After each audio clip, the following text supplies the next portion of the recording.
fabled heat, where magic meets desire.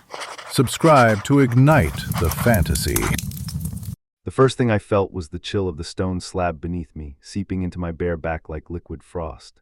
Then came the scent, burnt sage and crushed violets, the signature perfume of Vera's resurrection chamber. My lungs burned as I sucked in a ragged breath, my body convulsing as if it had forgotten how to be alive.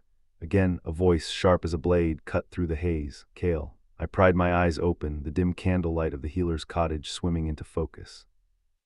Kale stood silhouetted in the doorway, his broad shoulders taut beneath his leather armor, his crow-black hair tied back so tightly it looked painful.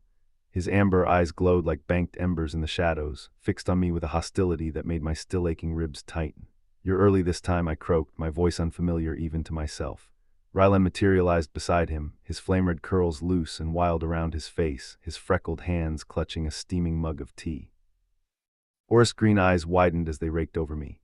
"Elias," he whispered, hopeful and shattered all at once. Kale snorted, "Don't." Vera bustled into view, her silver robes shimmering, her wispy white hair floating around her head like dandelion fluff. "Marvelous," she chirped, clapping her gnarled hands. "Another flawless revival," though she squinted at me. "Did you always have blonde hair, dear?" I sat up too fast, my head spinning. A strand of hair fell into my face, pale, golden, wrong. My stomach lurched. "No," I said hoarsely. "It was brown, dark brown." Kale's lip curled. "Third time this month, Vera. Third time you brought back a stranger." "Nonsense." Vera waved a dismissive hand. "The soul is the same. The rest is just dressing, like rearranging furniture." Rylan stepped forward, his voice trembling. "Prove it. Prove you're him." I swung my legs off the slab, my bare feet hitting the cold floor. Kale's hand twitched toward the dagger at his hip. The ache in my chest had nothing to do with rebirth. They'd kissed every version of me, the one with the scarless cheek, the one with hazel eyes, the one whose voice was too deep. But this time the distrust in Kale's stare was a blade to the gut. "The night we met," I said slowly, "you two were arguing over who'd cheated at cards. Rylan, you threw wine in Kale's face. He tackled you into a fountain." Rylan's breath hitched. "And afterward," I continued, locking eyes with Kale, "you pinned me against the palace wall and said, 'You watched too much. That's dangerous.' Then you bit my neck hard enough to bleed." Kale went very still. Rylan's mug shattered on the floor. "They took me home, or what was left of it." Our manor in the Moon District felt hollow now, the silk drapes scentless, the fireplace cold. I trailed my fingers over the harp in the corner, the one Rylan played when he couldn't sleep. "Don't." Kale caught my wrist, his grip bruising. "That's his." "It's mine," I said softly. "You gave it to me on our anniversary." Rylan hovered in the archway, his arms wrapped around himself. "The song, what was the song you played that night?" I plucked a single string, the note quivering in the air like a held breath. "The Lay of the Twin Moons," I murmured, "but I messed up the bridge." Kale laughed. "You kissed me to shut me up." Kale released me like I'd burned him. Later in the bath, Rylan scrubbed my back with lavender soap, his touch hesitant. "Your skin," he said, "it's smoother now. No scars from the wyvern hunt."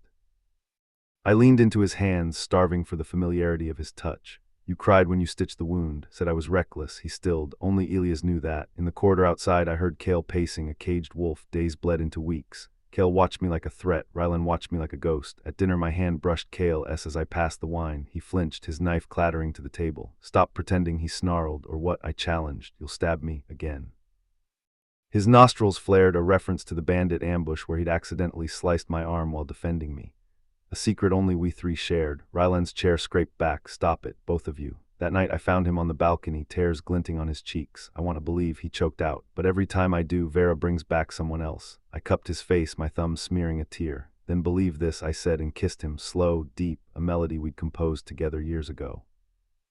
He melted against me with a broken sound. Across the room, Kale stood in the shadows, his knuckles white on the doorframe. The attack came at dawn. Assassins clad in shadow scaled the walls. Kale shouted for Rylan to run, his swords flashing. I grabbed a dagger, parrying a strike meant for Rylan's heart, a move only Elias would know, a stance only he'd practiced. "Behind you," Kale roared. I spun, but too slow. The blade pierced my side. As I crumpled, Kale caught me, his rage dissolving into terror.